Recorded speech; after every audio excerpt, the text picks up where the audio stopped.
Hey, hey, hey, it's Chef Evelyn, and I am back as promised for what I would consider the first official installment in this chef care, self care series. And, I got some good feedback for those of you who had a chance to tune in yesterday. If you have not had a chance to watch the live stream that I did yesterday, if you go to my channel, you look at live streams, you will see the video there that's basically talking about a new series that I'm doing. And I'm doing this chef care series because I really want to get to the heart of the matter on why you want to build your business, why you want to expand your business, why you want to grow your business, or why you want to transition your business. And it's really because you desire a certain level of care. And so today I really want to talk about honoring your need for self-care. So, I mentioned in yesterday's live that a lot of times in the culinary entrepreneurship space, especially for women, it's just this is what you do to get a client. This is, what you need to do, XYZ, 1, 2, 3. And for women, I think especially we don't do things in a vacuum, right? All of our life is kind of enmeshed together. And so, I once heard someone say that, if you look at a woman's brain, it's kind of like spaghetti. And if you look at a man's brain, it's kind of like a waffle. And so I would say that's the same is true for our businesses. And so today I really want to talk about honoring our need for self-care. I know that there is a lot of dialogue and conversation on the internet about grinding and hustling and, growing your business. And it implies this belief that it has to be hard and difficult and challenging. And I just want to start right off with saying you don't get a badge of honor for doing things the hard way, right? Nobody's going to say, "Man, you had it harder, so you deserve it more." And when it comes to honoring our need for self-care, I think back to when I was in a certain phase of my business, and it just wasn't doing what it needed to do, right? It wasn't, getting off the ground the way I needed to get off the ground. It wasn't bringing in the kind of revenue that I wanted to bring in. And I remember, just really being tired of trying to figure it out myself. I remember being like, this is supposed to be enjoyable. This is supposed to be fun. Why would I have this passion and this idea and then the experience have to be something that wasn't pleasurable, right? And so I remember that I came across a program, and I knew I needed the support. And I remember thinking at that time, like, it was going to be like a significant investment for me. It was basically all the money I had in the bank, right? And but I remember saying, like, what are my options here? Like, I can continue going down the path of, trying to figure it out myself, trying to DIY it. And I was just like, I'm just not in that phase of life anymore, right? And I remember saying, like, what if I allowed it to be easy? What if I allowed myself to get the kind of support that I needed? What if I honored my need for support, right? And here's the thing, that doesn't just have to be in business. I want you to think about, in any area of your life, where have you neglected your need for self-care? I talked before about a lot of times when my clients come to me, they've been trying to get this business going, or they've been working and getting clients, but they're burnt out, they're tired, they're stressed, they're exhausted. Hi, Tanae. Is that how you pronounce it? Is it Tanae or Tanai? Welcome. Thanks for tuning in. But usually when they come to me, they're burnt out in some kind of capacity or on the verge of it, right? Because they've been trying to figure it all out themselves. They've been trying to do everything themselves. And they just got to the point where they were like, yeah, I can't. And they honored that need. But usually when they get to me, they're not resting, right? Okay, Tanae, okay, great.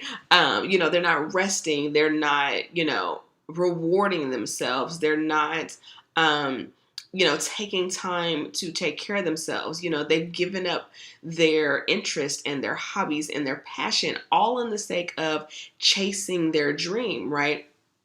And I always tell them like that's not going to work. One of the first things that I have them do is reward themselves for taking a step in the direction of getting their business and their life supported, right? Because you have to honor the fact that you need support. You have to honor the fact that you need care, right? It's kind of like if you have a toothache, nobody looks at you crazy if you go, I have got to go to the dentist because I have got to figure out what's going on with my tooth. It's uncomfortable, it's painful, and you know that you don't deserve to live your life in discomfort in your mouth, right? Like you know that.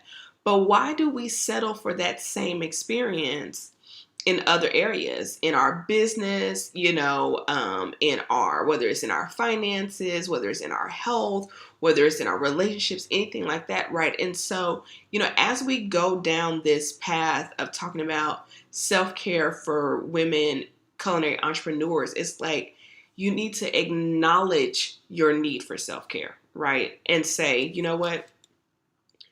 How would I really like this experience of building my business to be? You hear people say, oh, entrepreneurs, late nights, early mornings, you're going to have to cut off relationships, you're going to have to cut off the fun, you're going to have to cut out whatever. Like, who said it had to be that way? There's another way. There's another way. There is a way. Like for those of you that don't know, I'm a believer, right? So you don't have to be a believer to watch this channel, but I refuse to believe that God would give me a passion for something, give me the go ahead to go after it and go, now struggle through it, right? And I'm not saying that, life or entrepreneurship is devoid of challenges that come your way. That's just the human experience. But what I'm saying is that doesn't need to be the default setting, right?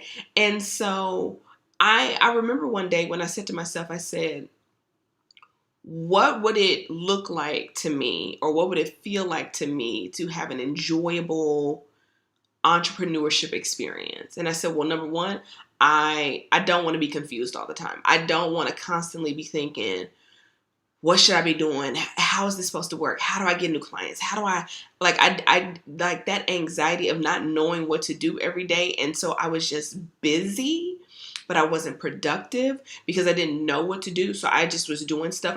Listen, I would tell you, this is so embarrassing, but I'm going to tell you this. I remember at one point in time, I would just sit at my desk and just check emails all day.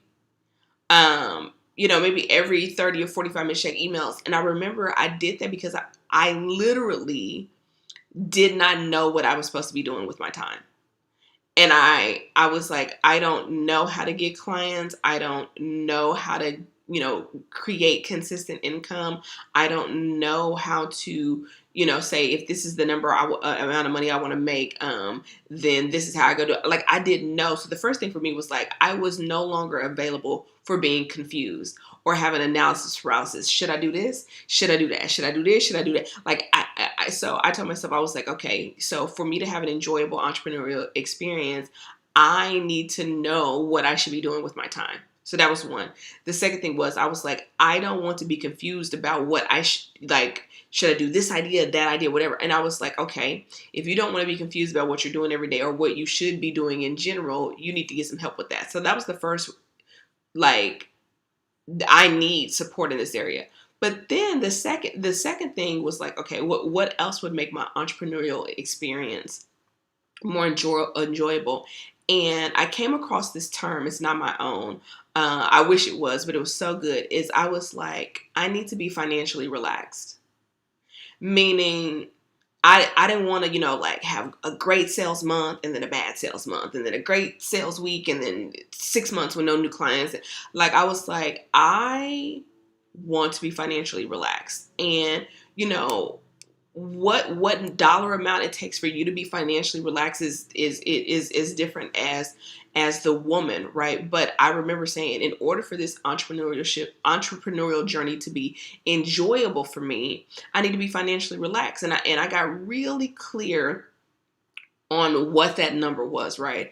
And then I got really clear on, okay, well, what is it going to take to get me there, right?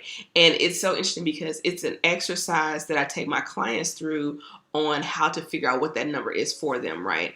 And they're usually surprised at how large the number how large the number is. But to be financially relaxed is like, if you could be you full out, if you could be you fully expressed, if you could take care of yourself in the way that you want to take care of yourself, if you could love on people the way you wanted to love on people, if you could be there for yourself, your family, your friends, if you have children, whoever, without worrying about, I gotta work, I gotta this, right? If you could give the kind of gifts that you want to give, right, and not worry about it, that's what I mean by financially relaxed, right? And I had to believe that was an option for me, that I didn't have to go through years of turmoil in entrepreneurship to get this illustrious, promised land. Like, that didn't have to be the promise. Like, that didn't have to be the process. I didn't have to spend 40 years in the wilderness, right?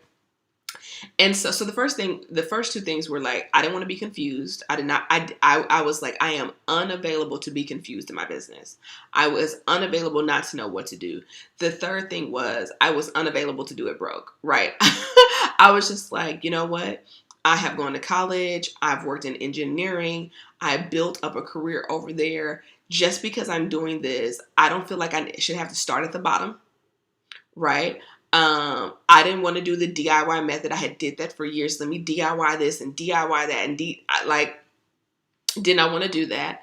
And I said, okay, so what is it going to take for me to be financially relaxed, right, in my business? Because I did go through the phase of missing out on significant life events, missing out on things with friends and family in the sake of building my business. And I remember thinking, like, I'm never going to get that back.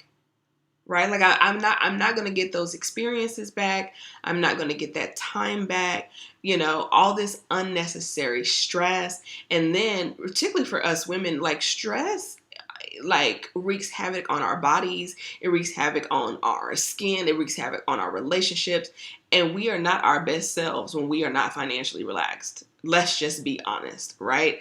And so I was like, okay, I'm unavailable for that. So I started making things as one of my favorite, like, I call her a mentor from afar, but because I've never taken any of her particular programs, because she's in a completely different industry. But I remember she was saying, like, you have to make it a non-negotiable. And I remember saying, yeah, it's a non-negotiable. I will always have support. I will have financial relaxation. And then I also had to be honest with myself that I didn't want to work all the time. That I wanted, I had a coach before, and she really stressed about building a business around your life versus building a business first and then trying to fit your life around it. And, for the longest time, it took me a while to kind of grasp that concept, but it really made sense, because when you think about when you work like a traditional job, and I'm not anti-job, some people thrive in a traditional kind of employee-employer work environment, right? But a lot of times in those situations, the job is the forefront of your life, right? That job, you got to go to work on these days at this times, and then you have to bend your life around it. Anything that you want to do needs to go around that time, right? And for whatever reason, that format, that system does not sit well with my person. It doesn't sit well with my personality, right? That I subscribe to the belief that life is worth living. Yes, you have to work to support that life, right? You need to generate income in some type of way. There's more than one way to do that. But I had done that so many times. So many times I had put my career, my education, my business above life, right? Oh, I can't, do this with this person right now because I got to do this. Oh, I can't go to that event out of town because I got to work. Oh, I can't blah, blah, blah because and I was just like, this is not a life, right? And without going into a whole lot of details, there were some very significant things in my life that I passed up on in the sake of building a career, right? And so when I got really clear about, like, honoring my need for self-care in every area of my life, and particularly in my business, I asked myself the question, how do I want to feel when it comes to my entrepreneurship journey? And this fourth thing was, my life has to come first, right? Like, let me know in the comments if you feel me. Like, you're like, yes, I want to have a successful business. Yes, I want to generate income. Also, or more importantly, I want my life and my relationships and my experiences to come first. But and not have my business suffer, right? And so I remember I just saw all these models out there of people, again, hustling and grinding. And I was just like that. At one point I thought that I was crazy. Like, I was like, I can't be the only one that does not find this appealing. And so I was like, so again, I asked myself a different question. And I remember going to a seminar a couple of years ago, and one of the speakers, I don't even remember her name, but I remember what she said. She was like, if you want a different answer, you have to ask a different question.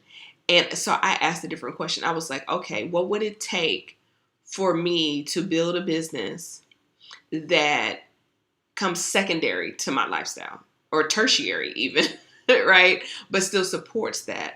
And so asking that question, and I got very different answers, right? And so here's the thing: when you start asking questions like, what would it take for me to enjoy my business? What would it take for me to enjoy this process? What would it take for me to enjoy being an entrepreneur? What would it take for me not to be burnt out, right? What would that take, right? You start getting very different answers. And when you get those different answers, it requires you to make different decisions, right? So, I was started telling that story about how there was this program, and I was just like burnt out. Like, I was so tired. Like, I was making money sporadically, right? Like, so I would make good money, and then I would go months making no money. Then I'd make some money. And I was just like, okay, I don't want to do that. I need to know how to bring this thing in consistently, right?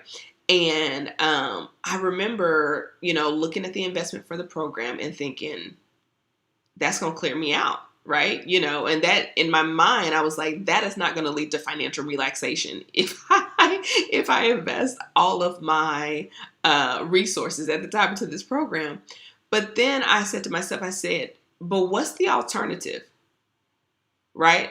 I was like, that amount of resources, once that runs out, I'm going to be back where I started. Right. And then probably be even more stressed out and more financially stressed and more, like, I can't do this and I can't do that. And I'll tell you a very personal story. I had a friend around this time who was getting married, and we were kind of new in our friendship. And so, but she had invited me to her bridal shower. And I was raised like, you don't come empty handed. Right? Like, that's just, if somebody invites you over, you don't show up empty handed. You don't buy the cheapest thing on the registry. You don't have to buy the most expensive thing, but don't buy the cheapest thing. Right? And so I really wanted to go to her bridal shower. I really did. I knew I was going to go to the wedding for sure, but I really wanted to go to the bridal shower.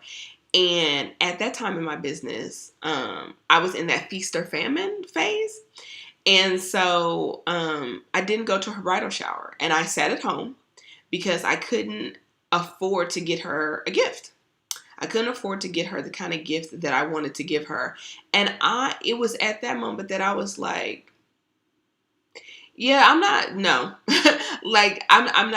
doing that. And I remember she asked me why I didn't come to her bridal shower, because, I think, it hurt her that I didn't come, even though we were really new in our friendship. And I told her, like, I was embarrassed that I didn't, have the resources to buy her the kind of gift that I wanted to give her. And I understand that this is like first world problems, and this is not like catastrophic, like somebody was dying. But the reality is the decisions I was making was not allowing me to be fully expressed in who I really am.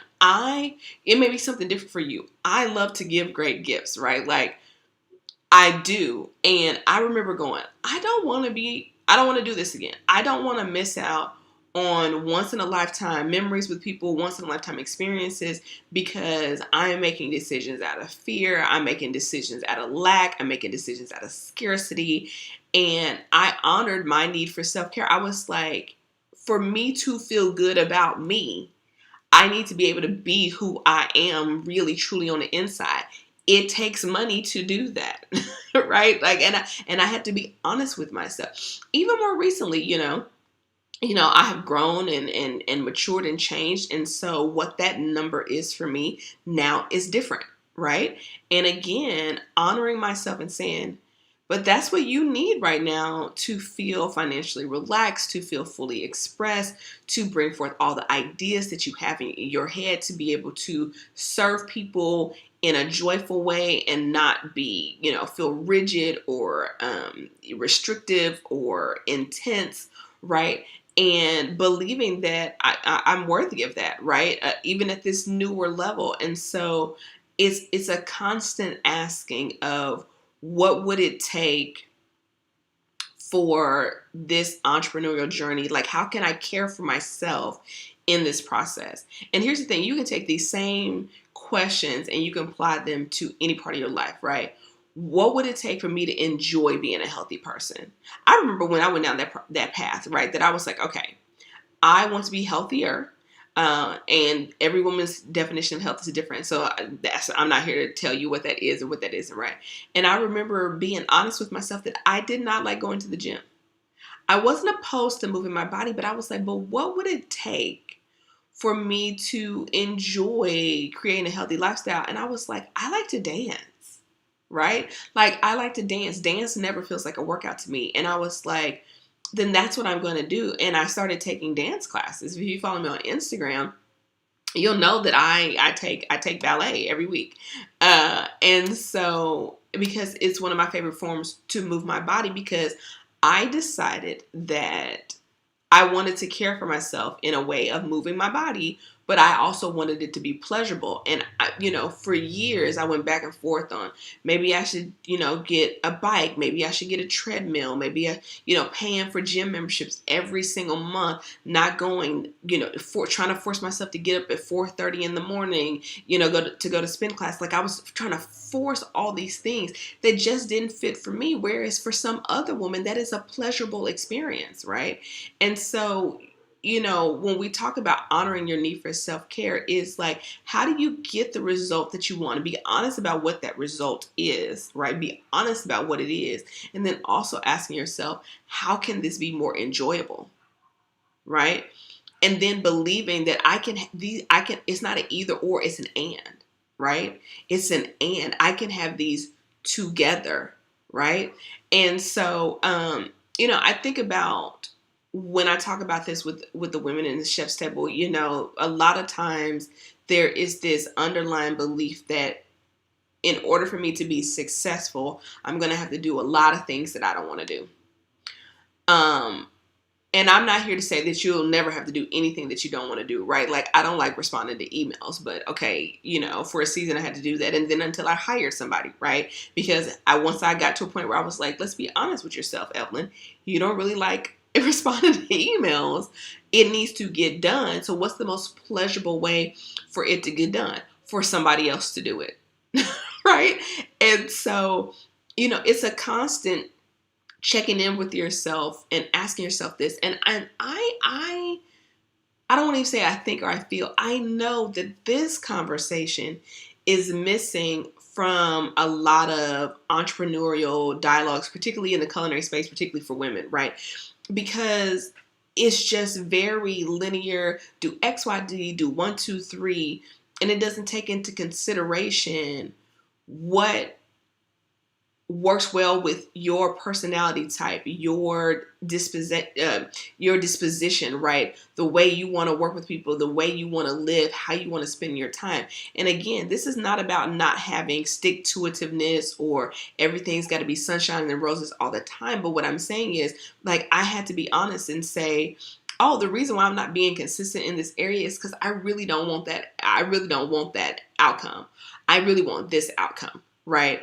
And not making what I desired wrong, right? I used to make it wrong.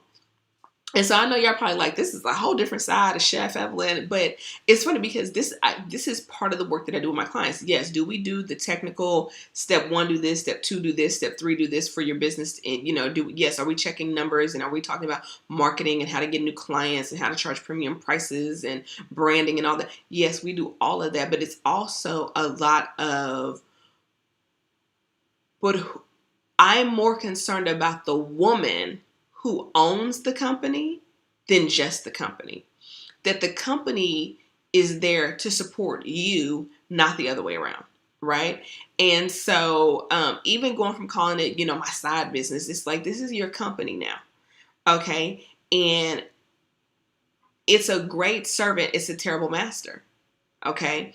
And really repositioning the thought process around that. So I definitely want to take your questions about honoring your need for self-care. I mean, I probably sound like I'm all over the place. I told y'all when I did this live yesterday that this is not scripted, that I really just wanted for us to connect, for us to have a conversation about, like, what's underneath wanting to build that business, what's underneath wanting to get those high-end clients, what's underneath wanting to grow and expand, right?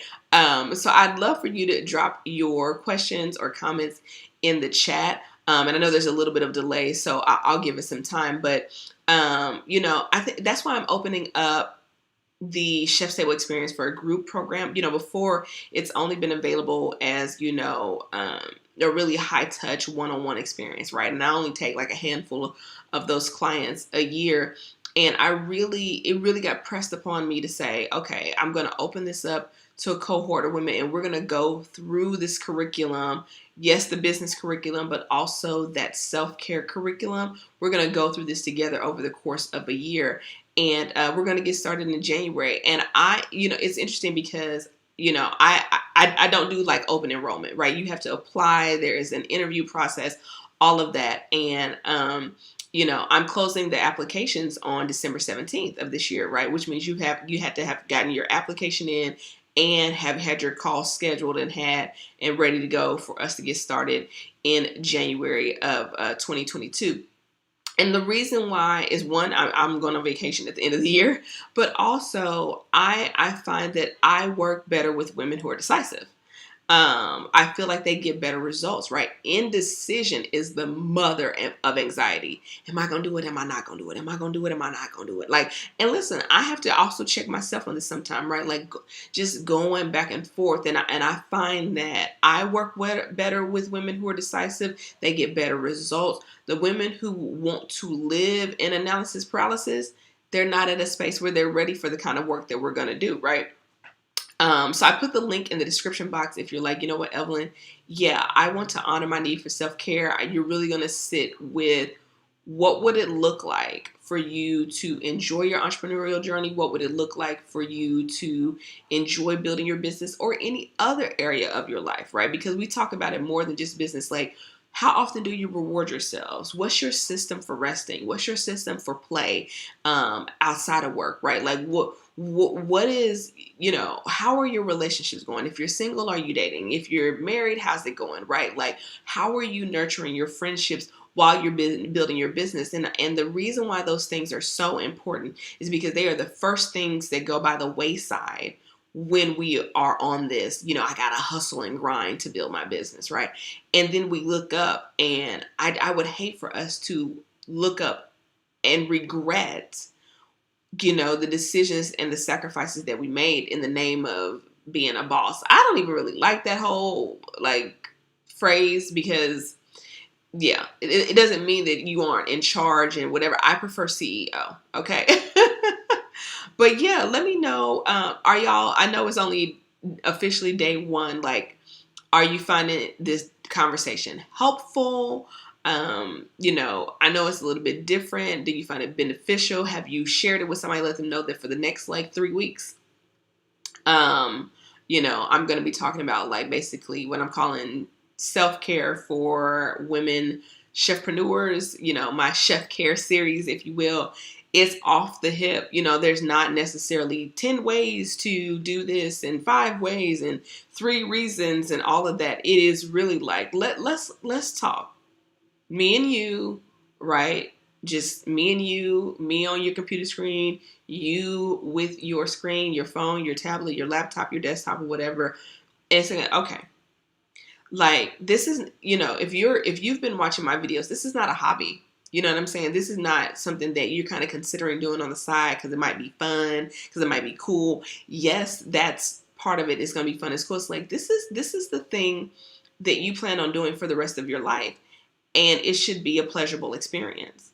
And I remember feeling like I just wasted years of it not being a pleasurable experience. Like, yes, when I was actually in the kitchen and working with clients, those moments were pleasurable. But like it not being as profitable as I wanted to be, or, sometimes attracting nightmare clients, or being stressed out, or over functioning and overworking and being exhausted. That's when I was like, okay, there's got to be a different way.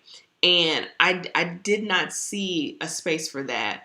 And I still don't see a space for that. In the coaching world, everybody else is like a generic business coach, or a life coaching business coach, or an influencer business coach, or a food blogger business coach. Is like, but those of us who want to do something a little different, and we don't want to work in the restaurants, and we don't want to work in hotels, but maybe we've had a career before. Like, where do we go? And I mentioned yesterday that I used to see these really wonderful luxe programs for women that had the women's empowerment piece, that had the self-care piece, and also had the nuts and bolts of business, right? Like, the strategy and the systems and the technology and the automation and all that. And really kind of feeling left out in the cold, like that their information doesn't apply to me. So I just remember just kind of sitting out there, kind of watching from the sidelines, because I was like, well, enrolling in their program doesn't make any sense because I'm not trying to build the same kind of business that they're trying to build. But I would love to have an experience like that. And so, as we often do as women, if we don't have a way, we make a way. And so I say, I'm going to create my own experience for women, because I know if there was me, then there's got to be at least, a handful of other people, a dozen other people, 20 or 30, 40, whoever, however many other people who want this same thing, right? And I wasn't a fan of like going from program to program to program to program to program, coach to coach to coach. Like, I was like, I really wanted to find a place where I could go and sink my feet in for a while. Like, this is going to be my coach, this is going to be my mentor, my program. And that as my business grew, and as it ebbed and flowed, and as it changed, that there was still space for me, and I wasn't constantly on the look for new support, right? It's kind of like, once you find a really good hairdresser, like, you're not trying to, just because your hair got longer or you went from relaxed to natural, you're not trying to find a new hairdresser, right? You're like, listen, I was relaxed. Do you now do natural hair? Because I want to stay with you. I like it here, like, right? And it was like that, right? It's like, or maybe it's for you, it's like a nail tech. It's like, okay, you got that woman who does she does it right. So whether you want gel, powder, acrylic, pedicure, French, whatever, she's your lady. She can grow with you through all of the changes and flows, right? And I wanted that experience, and I couldn't find it. And so I said, well, I will create it. And that is the Chef's Tables group. And so I'm really, really excited. But like I said, I'm taking a cohort of women through a year-long experience to help them either build or like rebuild their brands into high-end culinary brands, and make sure they're built around their life. And here's the thing. Let me tell y'all. Okay. And I my client's going to be like, oh, she's talking about me. But I would say 99% of the time, I won't say 99% of the time, I'm going to say 95% of the time when people come to work with me, they have one business idea in mind, because that's all they've seen. And they're just kind of like, okay, if that's all that's available, I'll pick that one, right? And then by the time we get to working together, they're usually building something different, right? So I had a client, I hope she doesn't mind me telling this story. I won't say your name if you're watching the video. When she came to me, she thought, okay, I want to do dinner parties. Like that's the business model that I want to do. I want to do these really high end, luxe, curated dinner party experiences. And so I was like, great, let's build that, right? And we started working on it. And I remember like listening to her stories, us being in the group calls and things like that. And I remember thinking, this does not sound like it's a fit for her, right? Based on her life. Because again, my priority is that we build a business that naturally fits into your life versus trying to contort you to fit into a certain business model. And I remember I was giving her some assignments and things to go work on, and they were proving to be a little bit challenging for her. And I realized it's because that model wasn't a good fit for her, right? It sounded good. It sounded luxe. And here's the thing. What was ideal for her was to build a culinary tourism company, right? Like that. And so we're building her a culinary tourism company. Okay. Had another client that came to me, has all this amazing experience, right? And when she came to me, she wanted to teach healthy cooking classes. And I was like, great, listen, I've taught cooking classes for 12 years. Like, we can absolutely do that. And then when I really started, getting to know her and her experience and her business and all that, I was like, you're past the phase of where you need to be teaching cooking classes. She is basically like a heart health coach, right? And so we have been building out her healthy cooking, healthy eating lifestyle consulting coaching business, right? Yes, I have caterers and personal chefs. Yes, I have people who did dinner parties, cooking class, things like that, right? Spice companies, like it runs the gamut, right? Because it's so unique to the woman. And they're also like, when they find the thing that works for them, they're like, oh, this feels so natural. And I'm like, right. Because who said owning a business or running your business had to feel like rolling a boulder uphill? So listen, I don't want to keep you too long. But oops, probably should have had my phone on Do Not Disturb. But listen, if you were like, okay, Evelyn, I want to be a part of the number for the January cohort, because here's the thing. Once I close the doors on December 17th, you won't be able to get in until this time next year, right? And so, yeah, I'm just excited. I'm excited about it. I'm excited to take women through this experience. I'm excited to share with them how to build a business around their life, how to honor their need for self-care. That is, and it's so funny because when I see it starting to happen, right, people first come in and they're like, okay, I want to make X amount of dollars and I want to build this. And I'm like, yes, we're going to do it. And then we really get into it. And it's like, and I'm also tired. And, I really want to do this with my life. And I really want to do that with my life, right? And then we get into, okay, let's build a business that honors that, right? Versus trying to build a business and trying to stuff your life in the crevices. So if you're like, Evelyn, you know what, that's what I have been looking for, then I would encourage you to apply. It's, 3 simple steps. If you click the link below in the description box, there's a link there that will take you to an application questionnaire, right? It's very thorough. Okay, I tell people it's very thorough. And it's going to allow me to get to know more about you and your business, your goals, what you're trying to do, where you're trying to go. And then once you complete that questionnaire / application, it'll automatically send you an email and prompt you to schedule your consultation call, right? And, some people, whether they end up working with me or not, like they get so much value out of that consultation call because it's like a diagnostic call, right? It's kind of like, if your car's not running appropriately and you're like, something is off here, and you take it into the mechanic or the dealer, whatever, like sometimes just knowing what's wrong is like, okay, it's a stress relief because it's like, okay, I know what's wrong and now I know I can fix it, right?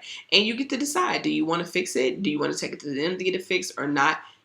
Like, no harm, no foul. So the second step is it's going to prompt you to schedule your call. Like I said, I'm only taking applications to the 17th, so the sooner you get your call in, the better, because I conduct the calls myself. There is not like I don't have like a team of people conducting the calls, and so I have limited capacity, right? Because My business is built around my life, not the other way around.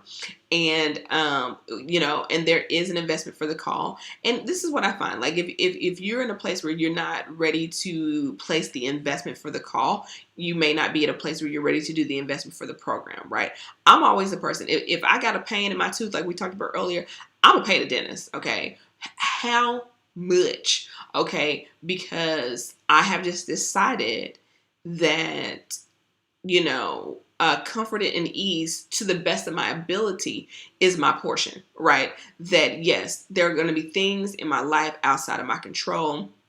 There are going to be things in life that are difficult or challenging, but the things that are within my control, the things that I can directly influence, I'm going to have those be filled with ease and enjoyment. So 3 steps to apply for this Chef's Table group experience. 1, click the link below and fill out the questionnaire. 2, pick a time on the calendar that works for you. Follow the steps to confirm, and then come to the call prepared, right? So, we start the coaching early. There's a little bit of homework in your call. So listen, whether you're watching live or watching the replay, thank you so much for hanging out with me. You might want to turn the notifications on if you are subscribed. If you're not subscribed, you want to subscribe, because I'll be going live. Can't guarantee it's going to be the same time every day. Why? Because the business is built around my life and not the other way around. You see how this is the theme here, right? So I'm not stressing like, oh my gosh, I got to be here at X time every day. This was the time that worked for me today. When I did it last night, that was the time that worked for me tonight. Knowing that who's meant to be here live will be here live. Who's meant to have the replay will have the replay. But I don't see any questions. Or let me know if you do have any questions. I'll wait like another minute or so. But if nothing else, I really want you to think about how you can honor your need for self-care in whatever area of life you've kind of been putting on the back burner, or telling yourself, I don't need that, or I can do without that. And it's like, you could, but why? You could, but should you? Right? So with that being said, I don't see any questions. I hope this has supported you so much. For those of you who are ready to take the next step and grab your spot in the Chef's Table experience, it starts in January. I look forward to talking to you this week. And have a good night, everyone. Bye.